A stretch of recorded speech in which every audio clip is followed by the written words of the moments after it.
Assalamualaikum warahmatullahi wabarakatuh. Alhamdulillahirrabbilalamin. Pada kesempatan kali ini kita dapat memulai mata kuliah atau berdiskusi kembali dalam mata kuliah pengantar sejarah peradaban Islam. Yang mana dari ini yang saya hormati pula kepada Bapak Ahmad Afandi MAG selaku dosen pengampu dari mata kuliah pengantar sejarah peradaban Islam. Dan yang saya hormati juga dan saya banggakan kepada teman-teman kelas PAIB. Perkenalkanlah kami dari kelompok 9 yang beranggotakan saya Ahmad Wilan Syabani, kemudian Purwanti dan Irna Ikmaliyah akan menjelaskan mengenai peradaban Romawi dan Persia pra-Islam. Perkenalkan, nama saya Purwanti. Di sini saya akan menjelaskan materi mengenai tentang sejarah kerajaan Romawi dan peradaban kerajaan Romawi pada masa pra-Islam. Yang pertama yaitu sejarah kerajaan Romawi. Tidak banyak diketahui tentang sejarah kerajaan Romawi karena tidak ada sumber tertulis yang berasal dari zaman tersebut. Hal ini dikarenakan pada tahun 390 sebelum Masehi, bangsa Galia menyerang Roma dan menghancurkan semua catatan sejarah, sehingga tidak ada catatan sejarah dari masa kerajaan. Menurut legenda, kota Roma didirikan pada tahun 753 sebelum Masehi oleh suku bangsa lokal yang telah membangun perkemahan di 7 bukit di sekeliling Roma. Roma didirikan oleh kakak beradik cucu Raja Numitor yaitu Romulus dan Remus. Warga Roma terdiri atas orang Sabin dan Latin yang bersatu untuk membangun sebuah kota. Nah, selanjutnya, bagaimana saja sih peradaban Romawi pada masa pra-Islam? Pertama, dilihat dari kondisi agama. Negeri yang berada di bawah kekuasaan kerajaan Romawi Timur pada umumnya beragama Nasrani, yang pada waktu itu terpecah dalam berbagai aliran. Yang kedua, dilihat dari kondisi moral. Imperium Romawi menderita degradasi moral yang sangat parah karena disebabkan oleh lambatnya usia pernikahan dan harta kekayaan yang dimonopoli oleh segelintir orang yang berpengaruh, sementara rakyat hidup dalam kondisi sangat miskin. Yang ketiga yaitu kondisi sosial. Kerajaan mewajibkan pajak yang sangat besar kepada setiap penduduk, yang terbagi menjadi dua golongan, yaitu golongan orang merdeka dan golongan orang hamba sahaya yang diberlakukan tidak adil. Yang keempat yaitu filsafat, yang membicarakan masalah kebudayaan Romawi, terutama filsafat kesenian, ilmu pengetahuan, dan kesastraan. Jurji Zaidan membagi kebudayaan Yunani kepada 7 zaman, yaitu yang pertama masa dongeng. Zamannya Yunani purba di mana seluruh kebudayaan penuh dengan dongeng dan khurafat. Yang kedua yaitu masa pahlawan, yang menghasilkan kebudayaan-kebudayaan menggambarkan semangat kepahlawanan, yang mana terkenalah sekumpulan syair yang bernama Ilyas dan Odisa ciptaan Homerus yang melukiskan kisah perang. Yang ketiga yaitu masa lirik, masa perasaan, yaitu masa kolonisasi Yunani di daerah Timur Tengah dan Afrika Utara. Pada waktu itu banyak tercipta sajak-sajak lirik. Yang keempat yaitu masa keemasan.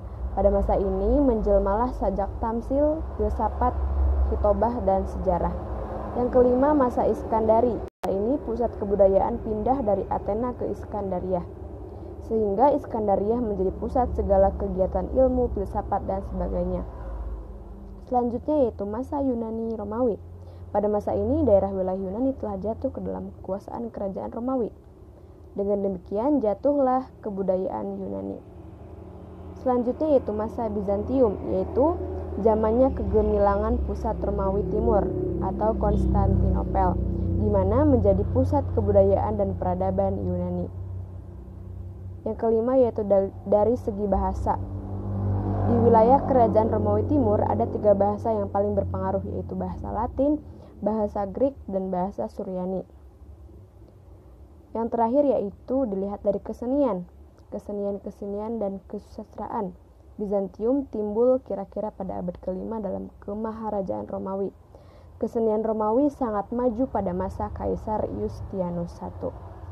Baik, selanjutnya yaitu mengenai aliran-aliran dari bangsa Romawi atau peradaban Romawi. Yang pertama yaitu aliran Yaqibah. Itu aliran yang banyak dianut di Mesir, Habsyah, dan lain sebagainya di daerah negara lain sebagainya. Kemudian aliran yang kedua yaitu aliran Nasatirah. Aliran Nasatirah itu banyak dianut di Mesir, Irak, dan Persia.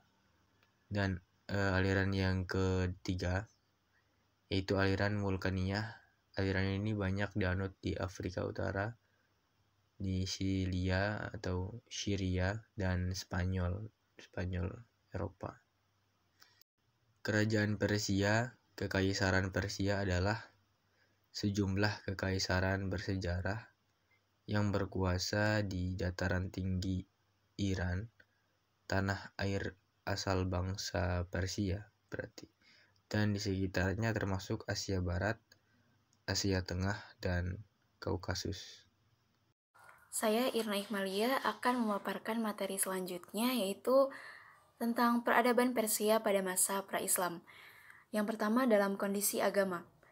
Persia pada masa pra-Islam terbagi menjadi 3. Yang pertama ada Zoroaster. Ajaran Zoroaster terdiri atas 2 prinsip, yaitu yang pertama, alam berjalan sesuai kanon yang tertentu. Yang kedua, dalam alam selalu ada pertentangan antara berbagai kekuatan, antara cahaya dengan gelap, antara subur dengan tandus, dan lain-lain. Yang kedua yaitu Al-Manuwiyah. Al-Manuwiyah adalah agama yang diciptakan oleh pemimpinnya yang bernama Manu atau Mani pada tahun 215 Masehi. Mazhab Al-Manuwiyah banyak berkembang di Asia dan Eropa. Ajaran-ajarannya yaitu campuran ajaran Zoroaster dengan agama Nasrani. Yang ketiga yaitu Mazak.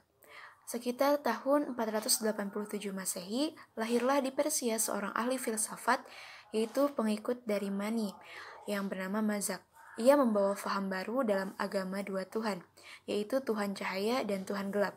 Menurut Ahmad Amin, seorang cendekiawan Mesir, bahwa Mazakisme adalah komunisme tertua di dunia. Selanjutnya yaitu kondisi moral. Kemerosotan moral pada saat itu merebak secara luas. Demikian parahnya sampai-sampai Persia terjerumus ke dalam perangkap pernikahan sedara. Selanjutnya kondisi sosial. Masyarakat manusia di sana terbagi ke dalam 7 kasta. Yang pertama, kasta para Kisra yang merupakan kasta tertinggi dan paling mulia. Kasta para Ningrat yaitu 7 keluarga mulia yang kemuliaannya tidak dapat berpindah kepada yang lain. Kasta para tokoh agama, kasta para panglima pasukan dan ahli perang, kasta para cendekiawan seperti para penulis, dokter, dan penyair atau pujangga. Tidak diherankan jika kebodohan dan khurafat merajalela di tengah masyarakat dikarenakan para ilmuwan diletakkan pada kasta yang rendah. Selanjutnya, kasta para kepala desa dan pemungut pajak, dan yang terakhir, kasta rakyat biasa.